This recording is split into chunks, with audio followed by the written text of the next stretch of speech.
మీ అందరికీ తెలుసు, ఒకప్పుడు మనోడు న్యూట్రల్గా వీడియోలు చేసేవాడు కాస్త జగన్మోహన్ రెడ్డి పేమెంట్కి ఆకర్షితులయ్యి మన గుడ్డుగాడు మామూలుగా కాదు, భారీ భారీ భారీ ఎలివేషన్స్ వేశాడు.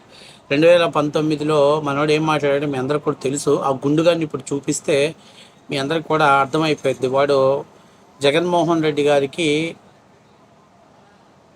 గురించి భారీ భారీ స్థాయిలో ఎలివేషన్స్ వేశాడు. ఇప్పుడు తాజాగా ఇంకొక వీడియో చూడండి. అందపాతాలని తొక్కడానికి మూడు పార్టీలు ఇంకొక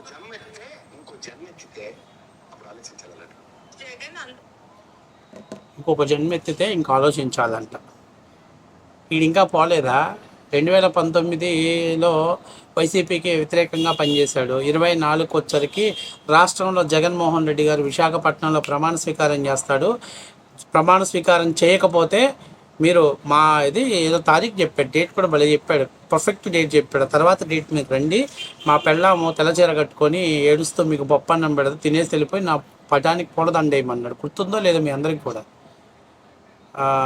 డేటు జూన్ తారీఖు అనుకుంటా. జూన్ పర్ఫెక్ట్ డేట్ అయితే నాకు గుర్తులేదు. ఫ్రెండ్స్ మీకు తెలిస్తే కామెంట్ పెట్టండి. సో భారీ భారీ డైలాగులు వేశాడు. సీన్ కట్ చేస్తే ఏమైంది? రిజల్ట్స్ వచ్చాక విశాఖపట్నంలో ప్రమాణ స్వీకారం దేవుడు ఎరుగు 11వ తారీఖు. ఎస్, ఎందుకంటే ఆ చెప్పిన డేట్కి వాళ్ళకి వచ్చిన సీట్లకి పర్ఫెక్ట్ సరిపోయింది. ఆ రోజు మనోడు చెప్పినట్టు 11 సీట్లు వచ్చాయి. అంటే ప్రతిపక్ష హోదా కూడా రాలేదు జగన్మోహన్ రెడ్డికి. 151 సీట్లు జగన్మోహన్ రెడ్డి ప్రతిపక్ష హోదా కూడా లేకుండా 11 సీట్లకు పడిపోవటం అంటే అధపాతాళానికి వెళ్ళినట్ట కాదా? అధపాతాళానికి తొక్కినట్టు అవునా కాదా అమ్మా? అది జగన్మోహన్ రెడ్డి అందం కాదు, జగన్మోహన్ రెడ్డి పాత్ర కాదమ్మా. అధపాతాళం అని అంటాడంటే పూర్తిగా చుప్త చేతన వ్యవస్థలోకి నెట్టివేయటం, ఎటువంటి చలనం లేని స్థాయిలోకి పార్టీని పడేయటం అని అర్థం అన్నమాట. కాబట్టి ప్రస్తుతానికి మన జగన్మోహన్ రెడ్డి గారికి ప్రస్తుతం పార్టీ పరిస్థితి ఏందో మీకు తెలుసు. ఈ గుండుగాడు, లేకపోతే ఆ సాయిగాడు, ఆ వైఎన్న గారు, వీళ్ళందరూ కలిసి ఏం చేయాలి? జగన్మోహన్ రెడ్డిని జాకీలేసి పైకి లేపితే జగన్మోహన్ రెడ్డి పైకి లేస్తాడా? ఎందుకు? జగన్మోహన్ రెడ్డి అంటే ఏంటో 2019 ముందు ఆంధ్రప్రదేశ్ ప్రజలందరికీ ఒక క్యూరియాసిటీ ఉండేది. ఒక్కసారి జగన్ పరిపాలన ఒకసారి చూద్దామని. నిన్నటితోటి అర్థమైపోయింది ఏంటంటే ఈ రాష్ట్రంలో కేఏ పాల్కైనా సీఎం చేయొచ్చు, కానీ జగన్మోహన్ రెడ్డి మాత్రం ముఖ్యమంత్రిని చేయకూడదు. చేస్తే రాష్ట్రం కుక్కలు చింపిన ఇస్తల్లా తయారైంది అని చెప్పేసి చివరికి అర్థమైపోయింది. కాబట్టి ఎట్లాగో జగన్మోహన్ రెడ్డి మామ, కేఏ పాల్ మామ, నాకు ఇంకెవడు గతి లేదు, నువ్వన్నా వచ్చి నా పార్టీ తరపున మాట్లాడు మామ అని చెప్పి ప్రెస్ మీట్లు పెట్టే స్థాయికి జగన్మోహన్ రెడ్డి వైసీపీ పార్టీ దిగజారిపోయింది. దానికంటే ఏంటి, అంతకుముందు ఏంటి, నా ఎంట్రుక కూడా వేయకలేరని అన్నాడు. ఏమైంది? ప్రజలంతా శుభ్రంగా వీకి 11 ఎంట్రుకలు ఉంచారు. ఎందుకని? ఆ ఎగస్ట్రా సొల్లు డైలాగులు, ఆ అతి మాటలు ప్రజలు జీర్ణించుకోలేదు. కాబట్టి నీ లెవెల్ తగ్గించు బాబు అని చెప్పి మోహన్ రెడ్డిని చేశారు. ఇప్పుడు ఈరోజు ఈ కేఎస్ ప్రసాద్ గారు ఒకసారి గుర్తుపెట్టుకోవాలి. ఈ గుండుగాడికి ఒక విషయం గుర్తుపెట్టుకోవాలి. నువ్వు 2019 నుంచి 21 దాకా బాగా జగన్మోహన్ రెడ్డి వైఫల్యాన్ని బాగా ప్రశ్నించావు.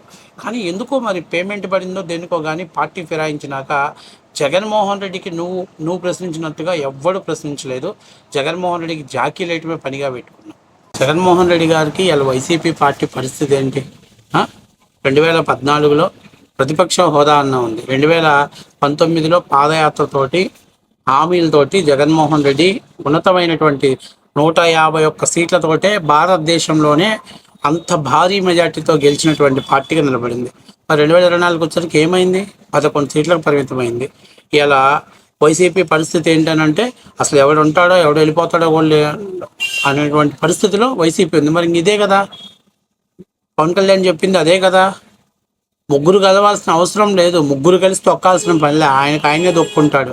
ఆయన డైలీ ప్రెస్ మీట్లు పెడితే జగన్మోహన్ రెడ్డి ఆయన పార్టీని ఆయనే అధపాతాళానికి తొక్కోవడానికి సిద్ధంగా ఉంటాడు. ఎందుకంటే మన అన్న ప్రెస్ మీట్లు అంత అద్భుతంగా ఉంటాయి, సెల్ఫ్ డైరెక్షన్స్ వేస్తూ ఉంటాడు. ఆయన ఎంతసేపు ఉన్నా మీలాంటి జోకర్ గాళ్ళని నమ్ముకొని ఆయన పార్టీకి భారీ భారీ ఎలివేషన్స్ వేసుకుంటూ మీరు పార్టీ కోసం పనిచేయాలని ప్రయత్నం చేస్తాడు. ఒక చిన్న విషయం గుర్తుపెట్టుకోవాల్సింది ఏంటంటే జగన్మోహన్ రెడ్డి గారికి కానీ వైసీపీ నాయకులకు కానీ 2019-24 కళ్ళు నెత్తికెక్కి ఏం చేయాలో అర్థం కాక బూతులు మాట్లాడటం ఒక లక్ష్యంగా పెట్టుకొని పరిపాలన గాలి కొదిలేశారు. ఇలా ఫలితం ఏమైందనంటే ప్రజలు ఇంకా జగన్మోహన్ రెడ్డి గారికి అధికారం ఇస్తే రాష్ట్రంలో డెవలప్మెంట్ అనేది ఉండదు, కేవలం బటన్ నొక్కుతున్నాను దాని చాటున అవినీతి చేస్తాడు అని ప్రజలు డిసైడ్ అయిపోయారు కాబట్టి మనల్ని 11 సీట్లకు పరిమితం చేశాడు. ఇప్పుడు నువ్వు జగన్మోహన్ రెడ్డిని ఎవరు తొక్కలేడు, జగన్మోహన్ రెడ్డి తొక్కాలంటే ఇంకో జన్మెత్తాలి ఏమి, ఆయన పట్టుమని రాజకీయాలలో 2 దశాబ్దాలు కూడా పార్టీ ఉండలేకపోయింది. నేను గుర్తుపెట్టుకో, 2 దశాబ్దాలలో 3 సార్లు ఆయన ప్రతిపక్షంలోనే ఉన్నాడు, ఒక్కసారి అధికారంలో ఉంది. ఇంకా భవిష్యత్తులో అధికారం వస్తో రాదో కూడా నమ్మకం లేదు, ప్రజలు ఇస్తారనే అవకాశం కూడా లేదు. ఎంత చూసినా కరప్షన్కి ఆయన కేర్ ఆఫ్ అడ్రస్ ఉన్నాడు. కానీ రాష్ట్రాన్ని కానీ ప్రజలను కానీ డెవలప్మెంట్ చేద్దామే చెప్పుకోవడానికి ఆంధ్రప్రదేశ్కి ఒక ఇండస్ట్రీని నా పేరు చిరస్థాయిలో గుర్తుండే విధంగా ఏవైనా చేద్దామని ఆలోచన లేదు. సంక్షేమం ఇస్తున్నామని చెప్పి రాష్ట్ర సంపదనంతా లూటీ చేసి పడేశాడు. ఇంకా నువ్వు ఇలాంటి గుండుగాళ్ళు అంతా బయటకు వచ్చి మీడియా ముందుకు వచ్చి సొల్లు మాట్లాడేది జగన్మోహన్ రెడ్డి గారికి ఆ వీడియోలు చూపించి అబ్బా నన్ను ప్రజలు బాగా మెచ్చుకుంటున్నారు కావాలా అనే భ్రమలో ఆ పరిస్థితిలో ఉండి ఆయన జీవితాన్ని ఆయన పార్టీని సర్వనాశనం చేసి నేను విజయసాయి రెడ్డి ట్వీట్ పెట్టాడు, ఎంత చక్కగా పెట్టాడు. ఇలాంటి భజనగాళ్ళని ఇలాంటి కోటరగాళ్ళందరినీ పక్కన పెట్టకపోతే జగన్మోహన్ రెడ్డి నీకు భవిష్యత్తు ఉండదని చెప్పాడు. దాన్ని బట్టి అర్థం చేసుకోవాలి వైసీపీ ప్రజాక్షేత్రంలో ఎంత స్థాయిలో డ్యామేజ్ అయిందో అర్థం చేసుకోవాలి. ఇంకా మీలాంటి యూట్యూబ్ గాళ్ళని భజనగాళ్ళని పెట్టుకొని జగన్మోహన్ రెడ్డి పార్టీ నడపాలని చూస్తే నాకు తెలిసి 2029లో ఒక్క సీటుకు వచ్చినా కూడా ఆశ్చర్యపోవాల్సిన పరిస్థితి లేదు. కాబట్టి జగన్మోహన్ రెడ్డి గ్రౌండ్ రియాలిటీ తెలుసుకోవాలి, తెలుసుకుంటేనే ఉన్న మార్పు మొదలైద్ది. ఈ గుండుగాడు లాంటి వాడిని నమ్ముకున్నాం అనుకో, ఆ గుండు మీద బొచ్చు మొలవుతూ నీకు కొత్త సీట్లు రావు. నేను చెప్తున్నా కదా, అదే పరిస్థితి ఏర్పడింది. 2029లో కూడా నీకు ప్రతిపక్ష హోదా కూడా రాలేని పరిస్థితి ఉంటుంది.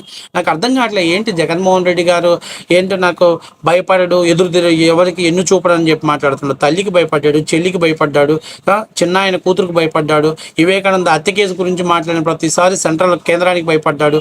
ఎవరికి భయపడలేదు చెప్పండి జగన్మోహన్ రెడ్డి? జగన్మోహన్ రెడ్డి సాదాసీదైన కార్యకర్తలకు కూడా భయపడతాడు. ఈరోజు ఇలా కార్యకర్తలకు సమాధానం చెప్పాల్సి వచ్చిందనే కదా జగన్మోహన్ రెడ్డి బెంగళూరు, తాడేపల్లి ప్యాలెస్, కడపలో తిరుగుతున్నాడు తప్పనిచ్చి కార్యకర్తలతో ముఖాముఖి ఎందుకు ఏర్పాటు చేసుకోలేకపోతున్నాడు? కార్యకర్తల దగ్గర నుంచి ఎందుకు స్టేట్మెంట్ తీసుకోలేకపోతున్నాడు? ఈ రోజుకి కూడా ఆయన చుట్టూ ఆ సజ్జల, ఆ బొత్స సత్యనారాయణ ఇలాంటి వాళ్ళు ఒక కోటరీగానే ఆయన ముందున్నారు తప్పనిచ్చి ఆయన ప్రజాక్షేత్రంలో గ్రౌండ్ లెవెల్ రియాలిటీ అని తెలుసుకోలేకపోయాడు. ఎంత దరిద్రం అంటే చివరికి ఆయన పార్టీ ఆవిర్భావ దినోత్సవం తాడేపల్లి ప్యాలెస్ దగ్గర జరుపుకున్నాడు, పార్టీ కేంద్ర కార్యాలయం దగ్గర కూడా జరుపుకోలేని పరిస్థితుల్లో దిగజారిపోయాడు. మీరు కూడా అర్థం చేసుకోవాల్సింది ఏంటంటే ఈ జాకీలు వేసే వృత్తిని మానుకొని జగన్మోహన్ రెడ్డి కోసం ఏదైనా ఇంకా ఆయనకు అవసరమైన సలహాలు ఇచ్చి పార్టీని ప్రజల్లో ఎట్లా ప్రతిష్టపరచుకోవాలి, ఎట్లా నిర్మాణం చేయాలని దాని గురించి మాట్లాడితే బాగుంటుంది. కానీ ఈ సొత్తి మాటలు, ఈ చెత్త మాటలు, ఈ పనికిరాని మాటలు, ఈ జాకీలు వేసే మాటలు కొన్ని రోజులు చేస్తే బాగా హ్యాపీగా ఉంటుంది. కానీ 2029కి వచ్చరికి జగన్మోహన్ రెడ్డి కూడా తెలుస్తుంది ఇట్లాంటి చెత్త డైలాగులు కొట్టే వాళ్ళందరినీ పార్టీలో దూరంగా పెట్టి గ్రౌండ్ లెవెల్ రియాలిటీలో పనిచేసే వాళ్ళని ప్రోత్సహిస్తే పార్టీకి భవిష్యత్తు ఉంటుంది అనేది 2029 ఎలక్షన్ల ఓటమితోటి జగన్మోహన్ రెడ్డి క్లారిటీ అయింది. అప్పటిదాకా నీలాంటి గుండుగాళ్ళు, అలాగే వైఎన్ఆర్ గాడు, ఆ బ్రోకర్ గాళ్ళు లాంటి వాళ్ళందరూ 10 రూపాయలు సంపాదించుకొని ఇల్లు చక్కబెట్టుకుని ఆయన డబ్బులు ఏమి ఇవ్వట్లా, ఆయన చెట్టుని పొట్టని జనాన్ని సామాన్య ప్రజల పొట్టగొట్టి సంపాదించిన డబ్బులే, ప్రజల సొమ్ముని అధికారాన్ని అడ్డం పెట్టుకుని లూటీ చేసిన సొమ్మే మీకు అప్పనంగా దారబోసి మీ చేత జగన్మోహన్ రెడ్డి భజన చేయించుకుంటున్నాడు. సో ఇప్పటికైనా నేను చెప్పేది ఏంటంటే అరే గుండుగా, నువ్వు ఆ రోజు చెప్పినటువంటి ప్రమాణ స్వీకారం జరగకపోతే నేను చచ్చిపోతానని ఆ రోజు మాటనే నువ్వు నెరవేర్చలేదు. నువ్వు నీ ఉత్తర కుమారుని ప్రగల్భాలు నువ్వు మాట్లాడిన దాంట్లో అసలు కనీసం ప్రజలు ఎవరు కూడా లెక్క కూడా చేయట్లా. ఆ కేఎస్ ప్రసాద్ గారు అంటే వాడు పెద్ద బ్రోకర్ గాడు, జగన్మోహన్ రెడ్డి భజన గాడు, అట్లాగే పేటీఎం కుక్క అని చెప్పేసి ప్రజలు అనుకుంటున్నారు. ఇంకా నువ్వు పవన్ కళ్యాణ్ గురించి, చంద్రబాబు నాయుడు గురించి, నారా లోకేష్ గురించి, తెలుగుదేశం పార్టీ కార్యకర్తల గురించి, జనసేన కార్యకర్తల గురించి మాట్లాడే స్థాయి అనేది ఆవులే. కొంచెమైనా సిగ్గుండాలా? 11 సీట్లకు వచ్చాడు జగన్మోహన్ రెడ్డి. ఎందుకు వచ్చాడు? ఒకసారైనా గ్రౌండ్ లెవెల్ రియాలిటీని ఒకసారైనా జగన్మోహన్ రెడ్డి చెప్తావా? దమ్ముంటే రేపు చెప్పు. మరుసటి రోజు నుంచి నీకు పేమెంట్ కట్ అయిపోయింది. మీ పని ఏంటంటే ఆయనకి భజన చేయటం, ఆయనకి చిడతలు కొట్టడం. ఆయన పని ఏంటంటే మీరు చేసిన భజన బట్టి మీకు డబ్బులు ఇవ్వటం. ఇదే తప్ప నుంచి నువ్వేదో ఇంకంతా ఆ స్థాయి లైన్ దాటి జగన్మోహన్ రెడ్డి వీరుడు, సూర్యుడు, మొనగాడు, మొగోడు ఇలాంటి డైలాగులు కొడితే మేము కూడా ఇలాగ రియాక్ట్ అయితే దాని మీద నువ్వు కౌంటర్ ఇవ్వగలిగే దమ్ముంటే కౌంటర్ ఇచ్చి ఫేస్ టు ఫేస్ తేల్చుకో. నెక్స్ట్ నుంచి నీకు వైసీపీ ఆఫీస్ నుంచి పేమెంట్ రావడం ఆగిపోయింది. తర్వాత ఆ బిర్లా మందిర్ దగ్గర, చార్మినార్ దగ్గర, లేకపోతే ఆ కోటి జంక్షన్లోనో గుడ్డపరుచుకొని రూపాయి ఇవ్వండి, మాతాకాలం తల్లి, కళ్ళు గానరాని కబోదిని కడుపు నింపుకోవాలి తల్లి అని చెప్పేసి అడుక్కోవాల్సిన పరిస్థితి ఏర్పడుద్ది. కాబట్టి ఇప్పటికైనా ఈ కేఎస్ ప్రసాద్ లాంటి బ్రోకర్ కాడి చెప్పేది ఏంటంటే మీరు భజన చేయటం మానేసి గ్రౌండ్ లెవెల్ రియాలిటీ తెలుసుకొని అది జగన్మోహన్ రెడ్డి చెప్తే కనీసం వైసీపీ పార్టీ అన్న బతికిద్ది. లేకపోతే అధపాతాళానికి పవన్ కళ్యాణ్, చంద్రబాబు నాయుడు, మోదీ గారు తొక్కాల్సిన పల్లె జగన్మోహన్ రెడ్డి తనంతట తానే సెల్ఫ్ గోల్ వేసుకొని పార్టీని కిందకు దొక్కటానికి 60 అడుగుల గోతులో కప్పి పెట్టడానికి వైసీపీ కార్యకర్తలు అలాగే జగన్మోహన్ రెడ్డి కారణమవుతాడు. నీలాంటి చెంచాగాళ్ళకి బచ్చాగాళ్ళ మాటలు విన్నాడంటే వైసీపీని తీసుకెళ్లి గోదావరి నదిలో కలిపేసినట్టే.